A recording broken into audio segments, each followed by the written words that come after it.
Assalamualaikum warahmatullahi wabarakatuh. Innal hamdalillah nahmaduhu wa nasta'inuhu wa nastaghfiruh wa na'udzu billahi min shururi anfusina wa min sayyiati a'malina.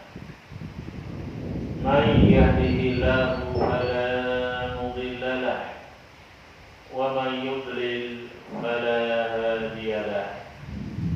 Ashhadu an la ilaha illallah wahdahu la syarika lah wa ashhadu anna Muhammadan abduhu wa rasuluh arsalahu bil huda wa dinil haqq liyudhhirahu 'ala ad-dini kullihi wa kafa billahi shahida.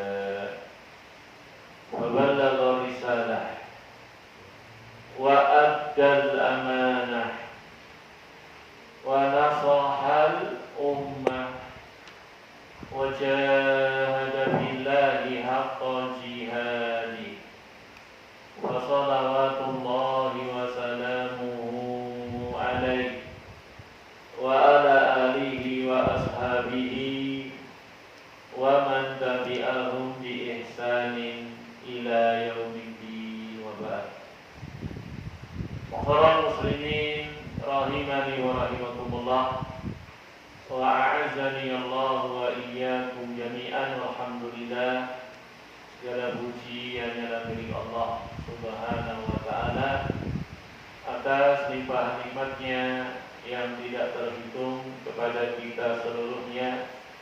Alhamdulillah, dengan izin Allah Subhanahu wa ta'ala serta limpah nikmatnya kepada kita seluruhnya, alhamdulillah, di malam yang berbahagia ini Allah izinkan kita untuk kembali bisa duduk bermajelis bersama guna melanjutkan kembali majelis-majelis ilmu kita. Semoga Allah Subhanahu wa ta'ala memberkahi majelis-majelis ilmu yang kita adakan, benar-benar lewat perantaranya Allah karuniakan kepada kita seluruhnya ilmu-ilmu yang bermanfaat dan amal-amal yang saleh, bekal yang tidak harus benar-benar kita persiapkan untuk bisa sukses, bisa selamat di dunia, lebih-lebih di akhirat nantinya. Wassalam muslimin rahimani wa rahimakumullah. Alhamdulillah, taklim kita pertemuan kali ini jika kita salat maghrib, hujan sangat deras dan termasuk sunnah dari sunnah Rasulullah ketika salat kemudian hujan ada keringanan, yaitu menjamak salat maghrib dengan salat isya, istilahnya disebut jamak mator, jamak karena hujan. Bagaimana sudah mungkin didapatkan penjelasannya, masalah sholat jamak ini tidak harus sama. Ya, jamak sholat itu tidak harus dalam kondisi sama. Dalam kondisi mungkin sekalipun ada di sana sunnah menjamak sholat, yaitu ketika ada hajat, ada kebutuhan. Ya, mungkin seperti yang kita alami sekarang, ya, sakit atau yang lain-lainnya, ya, dari hal-hal yang kadang itu tidak kebiasaan, ya. Sesekali kadang kita ada hajat, ada keperluan untuk menjamak sholat, ya, misalkan sakit, ya, yang itu berat, kalau sholat terus pada waktunya itu juga dibolehkan menjamak. Demikian pula wanita yang istihadah, yang pendarahan, itu juga boleh dia menjamak, dan yang lain-lain dari kondisi-kondisi yang itu memang ada hajat untuk menjamak. Dulu kita pernah di Al-Furqan, ya, sholatnya dijamak zuhur sama asar karena masih ngecor. Kalau ditinggal khawatirnya nanti malah bahaya cocorannya kalau nggak berubah sekalian, bisa patah mungkin dan seterusnya. Jadi dilanjut terus, bahkan jika makna jika asal zuhur dengan asal. Nah ini ikhwah ya, tentang masalah menjamak sholat. Gimana kalau jamak tadi sholat rawatibnya? Allah alam bisawab, yang saya ngerti dari penjelasan Fadilatul Syekh Muhammad bin Shalih Al-Utsaimin, maka ketika sholatnya dijamak tetap ada syariat sholat rawatib. Rawatib itu ditinggalkan biasanya kalau kondisi safar, lalu nggak sholat rawatib. Cuman untuk dia subuh, Rasul tetap melakukan walaupun safar. Dia subuh. Dia subuh ya. Dia subuh, Rasul tetap melakukan sekalipun safar. Tapi yang lainnya beliau tinggalkan ketika safar. Karena kita bukan musafir, walaupun sholatnya dijamak tetap ada syariat sholat rawatib. Terus gimana sholat rawatibnya? Allah alam bisawab, seperti yang saya ngerti tadi, kita sholat ba'diyah maghrib dulu, kemudian langsung sholat ba'diyah isya. Jadi tetap disyariatkan. Adapun kalau musafir, maka disyariatkannya sholatnya dikosor, ya, yaitu yang 4 rakaat menjadi 2 rakaat. Apakah harus menjamak? Tidak harus. Ya, tidak harus. Ya. Gimana? Kapan menjamaknya? Jamak plus kosor berarti ya. Ya, kalau tadi ada hajat dalam safar. Kadang orang mungkin sudah sampai di tempat dan kemana-mana, ya. Walaupun dia kondisi safar, ya sholatnya kalau sendirian 4 rakaat ya 2 rakaat dikosor. Tapi nggak perlu dijamak kalau nggak ada hajat, dong dia di situ-situ aja. Jadi kalau masih sama kemari dimana masih ada hajat itu dijamak terus dikosor kalau kondisi safar. Wallahu a'lam bishawab. Ini sudah faedah saja, ya. Allah takdirkan pertemuan kita kali ini ada hujan. Ya, dan menjamak sholat ketika hujan itu di masjid yang bersama imam. Kalau di rumah tidak ada syariatnya jamak. Ya, jadi ketika di masjid, ya, kita sholat dari masjid, kemudian hujan, dan imamnya merintahkan kepada muadzin qomat lagi dijamak, nah kita baru menjamak. Walaupun kalau di rumah tidak ada jamak hujan itu tadi. Ya, Allah a'lam bishawab. Saudara muslimin, ikhwani fiddin, rahimani wa rahimakumullah, wa a'azzani Allah wa iyyakum jami'an. Insyaallah pertemuan kita kali ini kita akan menjelaskan surat Al-Fatihah ayat Alhamdulillahirabbil alamin. Karena untuk basmalah seingat saya sudah kita bahas dalam pertemuan yang lalu. Ya, untuk basmalah Bismillahirrahmanirrahim, mulai dari ba-nya, kemudian Bismillah, ya, Lafzul Jalalah, Ar-Rahman, Ar-Rahim, ini semua sudah kita bahas. Maka insyaallah pertemuan kita kali ini kita akan menjelaskan ayat yang berikutnya, ya, meskipun sudah kita sampaikan ada khilaf ya tentang apa ini. Apakah ayat pertamanya itu Alhamdulillahirabbil alamin, apakah ayat pertamanya Bismillahirrahmanirrahim? Sudah kita sampaikan dalam pertemuan yang lalu. Yang jelas kita sudah pelajari apa itu basmalah, ya, bagaimana hal-hal yang berkaitan dengan basmalah sampai pun Lafzul Jalalah Allah dan nama Ar-Rahman dan Ar-Rahim. Ini sudah kita sampaikan di majelis yang sudah lewat. Insyaallah pertemuan kita kali ini kita akan bahas, ya, lafaz ayat yang berikutnya Alhamdulillahirabbil alamin. Ya. Penjelasan tentang hal ini kita ambilkan dari kitab Fathul Majid, ya, syarah kitab Tauhid. Ini kitab saya pernah belajar, ya, di Al-Furqan dulu. Di situ ada pembahasan Alhamdulillahi, ya, karena penulisnya memulai kitab tauhidnya dengan basmalah kemudian Alhamdulillah.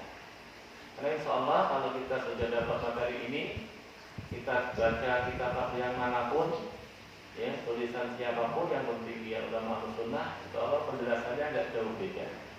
Ya, disebutkan dalam kitab tersebut Alhamdulillah wa maknahu makna dari alhamdulillah adalah as-sana'u bil kalami alal jamil ala wajhi ta'zim.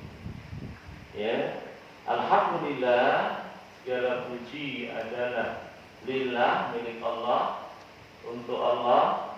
Maknanya adalah as-sana'u bil kalam, pujian dengan menggunakan ucapan. Pujian dengan menggunakan kalam ucapan alal jamil. Alal jamil atas satu keindahan, satu kebagusan, satu kebaikan. Ya. Ala wajhi ta'zim, dalam bentuk pengagungan. Jadi pujian, sanjungan atas satu keindahan, kebaikan, ya, dengan penuh pengagungan. Dengan penuh pengagungan. Ini, ya, Allah Subhanahu wa taala, ya, ikhwani rahimani wa rahimakumullah, nanti kita bahas lebih rinci dalam pembahasan nama-nama dan sifat-sifat Allah. Ya, bagi Allah Subhanahu wa taala kita ngerti kesempurnaan mutlak. Ya, kesempurnaan yang mutlak dalam seluruh sisi-sisinya. Tidak ada cacat, tidak ada kekurangan. Ini yang pertama. Kesempurnaan yang mutlak yang ada pada Allah dalam seluruh sisi-sisinya menjadikan apa? Segala puji itu hanya milik Allah. Bahkan kita ketika memujinya bukan hanya memuji dengan lisan saja, tapi disertai ta'zim, pengagungan. Pujian disertai pengagungan, disertai pemuliaan alal jamil, karena apa? Keindahan, kesempurnaan, kebaikan yang ada. Ya. Yang pertama tadi, ya, karena apa? Allah zat yang sempurna dalam seluruh sisi-sisinya, dalam zatnya, ya, dalam perbuatan-perbuatannya, dalam keputusan-keputusannya, hukum-hukumnya, dalam nama-namanya, dalam sifat-sifatnya, tidak ada cacat, tidak ada kurang. Ya, bagaimana pernah kita singgung dalam pembahasan al-imanu billah, walaupun belum rinci. Ya, kita bahas ar-Rahman ar-Rahim sudah kita singgung bagaimana Allah zat yang maha sempurna. Nama-nama Allah sifati dengan husna. Walillahil asmaul husna, yang sudah kita jelaskan. Husna itu nama-nama Allah bukan sekedar nama, tapi terkandung di dalamnya sifat-sifat yang sempurna. Seperti Ar-Rahman, yang kita bahas dalam pertemuan yang lalu. Seperti Al-Alim, sudah kita bahas juga ya, Alim juga. Ya, demikian yang lain-lainnya insyaallah jika kita bahas dulu. Pokoknya poin yang pertama, mengapa pujian dengan lisan penuh pengagungan itu lillah? Karena Allah zat yang sempurna, mutlak. Maksudnya tidak ada kurang dalam seluruh sisi-sisi. Jangankan Allah, kita saja makhluknya ketika melakukan sesuatu yang indah, yang bagus, ya, kebaikan, ketika kita memiliki kesempurnaan, dipuji, ya, dipuji. Kita, masya Allah, kalau ilmu yang banyak bermanfaat bagi umat, dipuji akan ilmu tersebut. Ya, kita punya sifat dermawan, mungkin gak bantu, suka nolong, dipuji, ya kan? Ya, dipuji kita dengan lisan. Ya, jadi yang memujinya juga dengan memuliakan, mengagungkan kita. Akan satu yang tidak kita lakukan, yang itu merupakan kebaikan, kesempurnaan. Makanya ketika kita dipuji akan hal kebaikan yang kita lakukan, satu kesempurnaan pada kita, tapi sebenarnya makhluk ini, ya, sebenarnya makhluk kan masih ada cacatnya, itu aja dipuji. Maka kewajiban kita adalah mengembalikan pujian itu kepada Allah. Lalu dipuji kalau apa? Alhamdulillah. Itu disadari, ya. Antum ngomong alhamdulillah itu bukan antum besar kepala. Ya, sombong, pongah, remehkan yang lain. Nah, pujian itu milik Allah. Karena apa yang ada pada saya dari kesempurnaan tadi, yang dengannya kalian memuji saya, itu juga dari Allah sebenarnya. Ya, karunia fadilah dari Allah Subhanahu wa Ta'ala. Antum mungkin masya Allah tubuhnya sempurna ya, ganteng, bagus, segala macam fisiknya, dan dipuji kadang ya. Belum lagi akhlaknya mungkin, ya, bicaranya lembut, ya, ramah, pemurah, ya, orang senyum, suka bantu, suka nolong, masya Allah, tidak suka ganggu, tidak suka dolimi. Lalu kita senang sama orang kayak gini ya, kita puji orang itu, ya, dia orangnya sabar, nggak perlu kesal. Ini masalah sifat-sifatnya bagus ada pada makhluk. Itu dipuji. Nah, ya, ini namanya apa? Pujian ini namanya alhamdulillah. Pujian karena satu kesempurnaan namanya alhamdulillah. Pujian dengan lisan disertai pengagungan akan al-jamil. Jamil itu kan indah, bagus, ya, suatu kebaikan. Jadi kita saja kalau dipuji kembalikan kepada Allah, alhamdulillah. Ya, maksudnya kita tahan itu. Mungkin kita maunya besar kepala ya, maunya mungkin apa dulu ini, anak siapa ini gitu kan? Enggak lah, alhamdulillah. Maksudnya apa? Segala puji milik Allah. Saya nggak dipuji karena satu kesempurnaan itu dari Allah. Nah kalau saya saja dipuji, apalagi Allah. Ya. Kalau kita punya kesempurnaan itu dipuji, tentu yang memberi kesempurnaan lebih sempurna, lebih berani dipuji. Jadi ucapkan alhamdulillah, sampai makna itu. Jangan antum malah besar kepala, sombong, pongah dengan kebaikan, kesempurnaan yang ada pada diri antum. Itu nikmat dari Allah. Wa ma bikum min nikmatin faminallah. Apa saja nikmat yang ada pada kalian, ya, itu semua adalah dari Allah Subhanahu wa Ta'ala. Insyaallah nanti pembahasan rinci tentang kesempurnaan Allah itu dalam pembahasan al-imanu billah. Ya, di situ ada rububiyah, jadi juga sempurna. Tadi sudah kita bahas rububiyah ya. Allah mencipta alam semesta seluruhnya. Ya, tidak ada satupun di alam ini dari makhluk kecuali Allah menciptanya. Khaliqul kulli syai', Allah yang mengadakan. Kemudian apa? Rububiyah, setelah menciptakan, menguasai. Allah yang menguasainya, Allah yang merajainya, Allah yang memilikinya. Semua ini milik Allah. Dan Allah yang menciptakan, ini kan juga kesempurnaan. Kesempurnaan. Dulu waktu itu sudah pernah kita bahas, kita saja kalau berhasil menciptakan sesuatu yang memudahkan urusan orang, kita berhasil menciptakan apalah begitu dari mungkin alat yang dibutuhkan makhluk dalam pekerjaannya, dalam urusannya, ini ya dipuji kita. Masya Allah dia pencipta pesawat. Waktu itu kita kasih contoh kan Pak Habibie menciptakan alat, ya, kecil dari pesawat. Kalau pesawat, bagaimana pesawat itu kalau terbang, kemudian kena awan, nggak getar. Awan getar kayak bongkahan, itu ya es. Kalau nabrak awan tuh, itu biasanya akan bergetar. Gimana? Menciptakan alat ketika nabrak tadi pesawatnya tetap bisa berjalan tanpa ada getaran. Sehingga yang di dalam kan nyaman-nyaman aja, kita nggak terasa. Kalau aku semua gitu ada apa ini? Tabrak gunung, kan udah takut semuanya.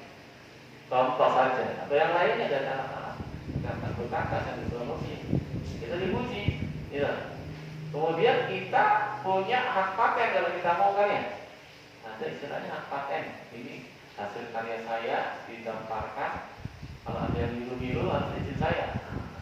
Kalau dia mau bisnis pakai produk saya tadi, bilang saya ada bagian, ada fee-nya yang mintakan saya sebetulnya. Ada istilah itu ya? Apa itu namanya? Pokoknya dikasih RD kayak tanda kayak itu tadi sudah dilindungi hak cipta. Karena antum yang ciptakan pertama kali, antum punya hak. Kalau ada yang ingin memperbanyak komersil, ya, antum bisa dapat bagiannya, yang persen, utang kaki, duit dapat unsur sendiri, karena kecerdasan antum punya teruji, itu makhluk, bagaimana Rabbul Alamin pencipta seluruh tanpa saja alam semesta ini, ya, dan yang memilikinya tadi, menguasainya, mengatur. Kita tidak dapat lihat kita. Tidak boleh kita niru-niru. Dan niru-niru kita tidak izinnya aslinya, bisa kena denda, ya, bisa dituntut di pengadilan itu. Ya, ini barang imitasi saya dirugikan ini. Ini harta kekayaan seksual saya ditiru-tiru, nggak ada bagian saya di dalam, nggak izin saya. Bisa dituntut, bisa dipenjara, bisa didenda banyak itu. Kalau dia sama produksi dengan tanpa izin. Niru-niru kan barang itu. Nah ini, itu makhluk, ya, bagaimana lagi Rabbul Alamin, ya, Allah memiliki, ya, menguasai, merajai alam ini seluruhnya. Masih ingat ayat yang pernah kita bacakan? Qulillahumma malikal mulki tu'ti mulka man tasya' wa tanzi'u mulka mimman tasya'. Katakan wahai Nabi Allah, Allahumma ya Allah, malikal mulki, engkaulah raja, pemilik, penguasa kerajaan alam semesta seluruh. Tu'ti man tasya', ya, wa tanzi'u mulka mimman tasya'. Engkau berikan kekuasaan, kerajaan, jabatan, kedudukan mulia kepada siapa kau kehendaki dari makhluk-makhluk. Nah, kalau kita punya kekuasaan tadi, ya, punya kerajaan dipuji, masya Allah, kerajaannya terbentang dari Sabang sampai Merauke. Dia punya kuasa, dipuji kita. Alhamdulillah, itu pemberian Allah. Kalau kita karena itu sendiri dipuji, Allah lebih lagi berarti dipuji. Zat yang memberikan kesempurnaan lebih berhak dengan kesempurnaan, lebih sempurna. Ya, Allah berikan kepada Allah kehendaki, Allah cabut dari Allah kehendaki. Waktu izzu man tasya, waktu dhillu man tasya. Allah muliakan Allah kehendaki, Allah hinakan kehendaki, dan ini pengaturan yang mutlak ini. Tidak ada yang bisa ganggu gugat. Ya. Tidak ada yang bisa ngalang-ngalangi. Kalau sudah Allah beri, tidak ada yang bisa ngalang-ngalangi. Kalau sudah Allah cabut, tidak ada yang bisa ngalang-ngalangi. Kalau sudah Allah muliakan, tidak ada yang bisa menghinakan. Kalau sudah Allah hilangkan, tidak ada yang bisa memuliakan. Ini masya Allah, kesempurnaan yang mutlak, yang benar-benar sempurna tanpa cacat. Tu'izzu man tasya' wa tudhillu man tasya' biyadikal khair. Di tangannya lah segala macam kebaikan yang kita bahas sebelum libur kita. Bagaimana kunci kesuksesan adalah berdoa, karena semua kebaikan di tangan Allah. Minta sama Allah. Maka kalau mau berebut gimana kita siapa tuh berebut di tangan Allah? Punya ajian apa tuh? Hah? Tidak bisa. Bisanya apa? Rengek. Doa, minta kepada Allah. Nanti Allah beri sekehendak Allah, terserah Allah. Ya, la mu'tiya lima manata, ya, wala apa itu? A'ta lima manata. Tidak ada yang bisa menahan. Kalau kita mati, ada yang bisa menahan. Ya, demikian pula pengaturan Allah. Pengaturan Allah sempurna. Tidak ada terjadi satu pun di alam ini kecuali dengan izin Allah, dengan kehendak Allah. Kalau Allah kehendaki, tidak akan terjadi. Ya, kita kalau berdoa kepada Allah agar kaum muslimin dimenangkan terhadap musuh-musuhnya, ya, kita sebut-sebut kesempurnaan sifat-sifat Allah, Maha Kuat, Maha Perkasa, Maha Kuasa segala sesuatu. Musuh yang hebatnya kita katakan fa innahum la yu'jizuna. Sungguhnya mereka sedikit pun tidak bisa melemahkan engkau ya Allah. Ya, walaupun rudalnya ya, pada itu seliweran, ya, tidak sedikit pun tidak bisa melemahkan Allah, walaupun makar mereka itu, kekuatan mereka itu bisa menghancurkan gunung yang besar itu menjulang tinggi. Mereka punya kekuatan sekali hantam itu gunung rata, hancur lebur. Dan sedikit pun kaum tidak gentar. Kalau menghendaki sangat mudah bagi Allah Subhanahu wa Ta'ala untuk menghancurkan wali-walinya.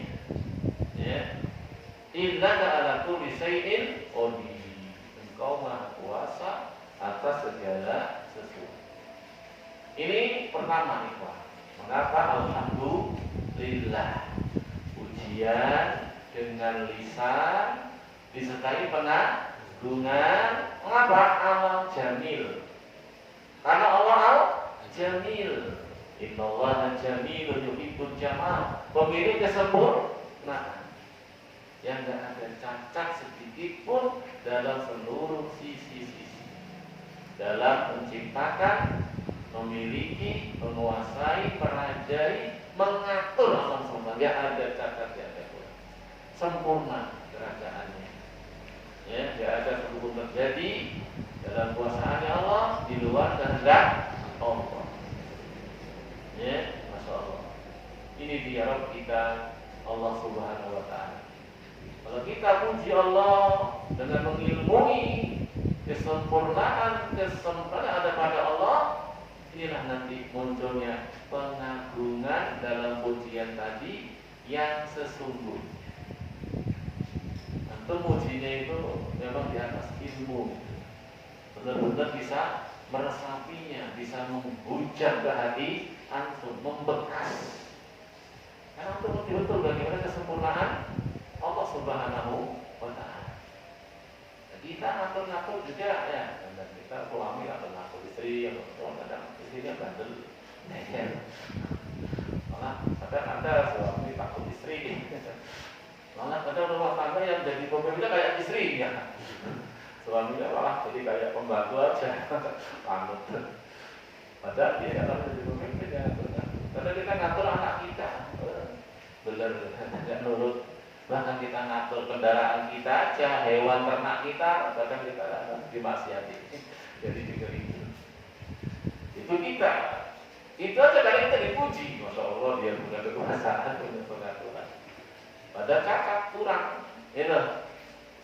Kalau Allah pengaturan pasti. Ya, kalau sudah terjadi pasti terjadi. Dan Allah dalam pengaturannya tadi, keputusannya itu ada hikmah-hikmah. Ingat hikmah. Dulu pernah kita bahas ya. Ada hikmah. Ya kalau secara sepintas bisa jadi kayaknya cacat. Ya, kayaknya cacat.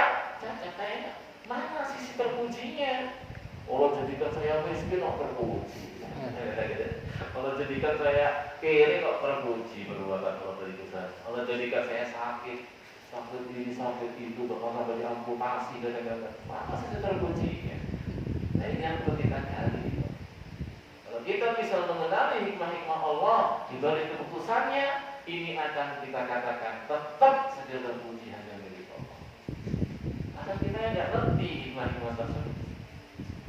Ya, makanya kita perlu belajar. Jika kita tidak berusaha kepada Allah, ya, tidak kemudian hilang pengagungan kita kepada Allah, pujian kita hanya karena satu perbuatan keputusan Allah yang kita kemudian salah memahami. Mungkin kalau kita ngerti itu, ya, kalau kita itu diberi ilmu tentang hikmah-hikmah yang Allah berikan kepada kita, kita akan mengerti alangkah indahnya pengaturan Allah itu. Bahkan itu di luar arahnya kita ya. Kita mungkin, coba kamu tulis, kamu mau nggak kayak apa pengaturan hidup itu, tulis sendiri. Kita tulis. Itu nanti kalau kita bandingkan dengan yang pengaturan Allah, kita akan ngerti. Ternyata Allah sudahlah, saya sudah pasang Allah dan yang terbaik pada itu. Kita sakit, kita miskin. Kadang-kadang itu ada kita yang tidak sombong, nggak pongah. Kita hambanya Allah ada lemahnya. Dan itu loh Fir'aun Namrud itu apa coba dia tersebab di dia itu kok sampai pongah itu. Itu tidak dalam sebagian apa? Dia itu tidak pernah sakit. Kuat katanya itu. Sehingga dia merasa ada kelebihan. Muncul di sini kampungnya. Karena kita kena bala, bencana. Itu diantaranya apa? Agar kita tidak terjatuh dalam ujub, sombong, ongah, meremehkan yang lain. Nah, saya ini masih banyak dosa, saya ini masih banyak salah. Kalau nggak Allah tutupi dosa saya habis saya sudah. Iya, kalau jadikan antum sakit, iri karena biar antum itu merengek-rengek terus dalam ibadah, terus dalam harapan kepada Allah, dalam kebaikan karena kita nggak merasa. Bahkan kadang orang itu banyak nggak lulus ketika diuji sehat, ketika diuji serta kecukupan, melampaui batas. Kalla innal insana la yadgha ar-ra'a istaghna. Pada dalam sakit tadi ada pahala kan? Loh, ada pahala kok? Iya, menghapus dosa juga. Bisa jadi Allah itu sudah tetapkan bagi kamu ikatan yang tinggi di surga. Cuma kamu itu malas sholat yang wajib, yang beberapa tidak sunnah-sunnah, malas puasa sunnah-sunnah. Kenapa Allah inginnya kamu tinggi derajatnya? Sudah tetapkan. Biar nyampe sana Allah beri bala tadi, Allah beri ujian-ujian hidup. Antum pahalanya lewat situ. Kalau suruh sholat malam itu kayak orang itu nggak bisa. Puasa Daud gitu lah, mau nggak kuat. Kemudian pas sudah wakil, mungkin atau hanya lewat sakit tadi. Allah bersihkan. Mati sudah bersih, nggak perlu dicuci di neraka. Langsung masuk surga. Cuma Allah aku kayak gini, tapi kalau caranya nggak itu dengan pengaturan Allah. Kita ngerti hikmahnya, caranya tidak. Ya Allah nanya. Makanya kita yakini yang Allah takdirkan kepada itulah yang terbaik. Yang cuma kadang-kadang kita nggak bisa menyelami seluruh hikmah-hikmah Allah. Ya, hikmah dibalik ujian, hikmah dibalik bala bencana yang Allah timpakan kepada kita. Ini ikhwani rahimani wa rahimakumullah. Di situ ada hikmah-hikmah yang ini menjadikan Allah tetap teruji. Ya, adanya bala bencana, urusan Allah yang tidak sesuai dengan keinginan kita. Kalau kita mau sadari hikmah-hikmahnya, kita akan jadi orang yang sabar. Bahkan lebih dari itu, lebih dari itu. Kalau sabar sih masih ada rasa sakit sih.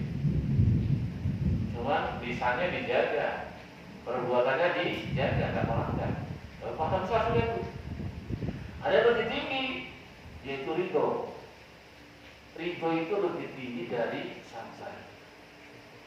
Karena kalau ridho itu sudah nggak ada lagi rasa sakit.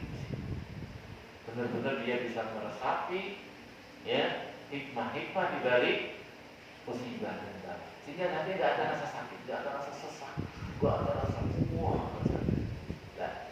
Bahkan ada orang itu, orangnya mungkin langka, dapat musibah malah bersyukur.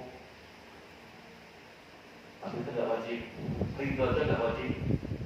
Yang wajib itu kalau dapat musibah sabar, tidak keluh kesah, yang wajib. Itu minimalnya. Kalau bisa ridho, bisa syukur. Jadi kata kita ada level itulah. Kita sabar aja dah, alhamdulillah. Mulutnya enggak teriak-teriak, enggak maki-maki, enggak guling-guling, enggak ngangkat rambut, enggak robek-robek baju, enggak maki-maki orang. Itu sudah hebat kita. Sudah sabar itu sudah masya Allah. Pahala sudah besar. Ya, tapi ada di antara hamba Allah yang tidak akan sampai ridho, sampai syukur bahkan ketika dapat musibah. Dia tidak ingin musibah itu hilang dari dia. Kenapa? Karena dia ngerti diberi musibah ada pahala besar. Yang ini para pun kalau musibahnya hilang, tuh kan kita nggak nyampe situ. Ini pengenalan, maka keputusan Allah yang jadikan apa? Alhamdulillah, tetap Allah berpuji. Sampai kita bahas waktu itu adanya orang kafir, orang musyrik, orang murtad, ahli bid'ah, ahli maksiat. Kenapa ada orang musyrik segala ya? Kenapa ada orang kafir segala, ahli bid'ah, orang maksiat? Apa Allah nggak mampu jadikan mereka ahli baru semua? Ahli sunnah semua, ahli taat semua? Mampu, kita nggak ada. dua tangan itu. Allah kehendaki seluruh manusia mukmin semuanya, ahli tauhid semuanya, ahli sunnah bisa. Allah kuasa kalau Allah kehendaki. Tapi hikmah Allah menuntut ada musyrik, ada ahli tauhid, ada ahli sunnah. Apa? Ternyata banyak hikmahnya. Yang dengan hikmah tadi Allah menjadikan kemusyrikan ini ada orang musyrik, bahkan kekafiran orang kafir tetap terpuji. Ya, dan itu sudah pernah kita bahas. Belum adanya orang musyrik, orang kafir, orang maksiat, nampak terpuji yang taat, nampak terpuji yang berpegang dengan sunnah, nampak terpuji yang bertahan di atas tauhid. Kalau semuanya ahli tauhid, semuanya ahli sunnah, semuanya taat, gak nampak terpujian, gak nampak terpujinya ahli tauhid, gak nampak kalau gak ada orang musyrik. Terpujinya ahli sunnah gak nampak kalau gak ada ahli bid'ah. Terpujinya yang taat gak kelihatan kalau gak ada orang maksiat. Kenapa mau gak ada bandingannya? Nanti tahu manis dari mana tuh? Ada yang pahit. Kalau gak ada yang pahit aku gak tahu manis. Nanti tahu terang dari mana? Ada gelap. Kalau gak ada gelap aku gak pernah ngerti terang. Nanti ngerti ganteng-ganteng dari mana? Kita pesek bagi badan keriting. Saya gak kayak gitu. Saya ganteng lebih ganteng. Kan ada pasangannya. Ini dengan lawannya nampak lawannya tadi berbandingan. Ya, ini satu sisi. Jadi kita muslim nampak terpuji, ahli sunnah nampak terpuji, ahli tauhid kan ada lawannya. Ya, termasuk indahnya syariat Islam nampak juga. Ya, kenapa? Ada orang yang menentangnya. Orang hidup nggak pakai syariat Islam, ternyata hidupnya nggak karu-karuan, nggak kawan. Ya, dosa, maksiat, kegelisahan, bunda, nggak ada nyaman, nggak ada bersih, nggak ada rapi. Tidak menurut Islam ini. Dengan Islam kita jadi masya Allah. Hidupnya teratur, rapi, wangi. Ya. Dengan ada orang muslim, orang kafir, kita lupa pahalanya mendakwahi mereka. Ya, tidak lupa pahala dakwah kalau ada orang muslim, orang kafir, orang maksiat, tapi kita. Ya. Kalau mereka ngeyel, mereka merang, kita perang, angkat senjata jihad, pahala juga. Ya, hidup mulia atau mati syahid. Loh, masya Allah. Bahkan dengan adanya mereka, apa hikmahnya kita bantu? Allah nggak sia-sia bahkan terang. Ada orang muslim makanya nganggur. Atau itu nggak bawa neraka? Itu begitu orang muslim. Ini hikmah yang mendalam, masya Allah. Dan dengannya apa? Alhamdulillah. Tetap segala puji milik Allah. Allahu Akbar, Allahu Akbar, Allahu Akbar, walillahil hamd. Ya, mau dicari cacatnya gimana? Sempurna dalam seluruh sisi.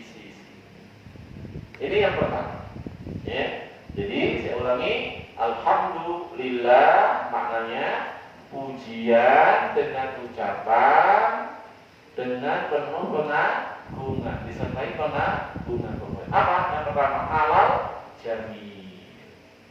Karena kesempurnaan, kebaikan, keindahan yang ada padanya. Dan Allah yang paling sempurna, yang paling jamil. Innallaha jamilun. Yang kedua, ikhwah, pujian disertai pujian dengan lisan, dengan kalam, disertai dengan pengagungan. Yang kedua, karena karunia dan nikmat yang Allah berikan kepada kita. Pemberian, ya, karena pemberian. Pertama, antum kalau sempurna dari puji itu. Antum suka tolong, ngasih, buat dipuji. Ya, senang banget itu orang-orang yang antum tolong, antum bantu. Ketika dia mungkin sangat fakir, sangat hajat, datang antum, butuhnya berapa nih, tak kasih. Senang banget. Dia mikir Ramadan mau puasa, mau baca Quran, mau baca sholat, kayaknya nggak bisa deh, banyak tanggungan, harus tetap kerja. Tahu-tahu aku datang nih, jatah sebulan cuma senangnya, terus aku dipuji-puji. Senangnya berapa sebulan? Saya butuh mungkin untuk anak keluarga sebulan 10 juta. Tak kasih 10 juta, tak bonus 5 juta untuk lebaran. Bebas saya sekarang tinggal ibadah aja.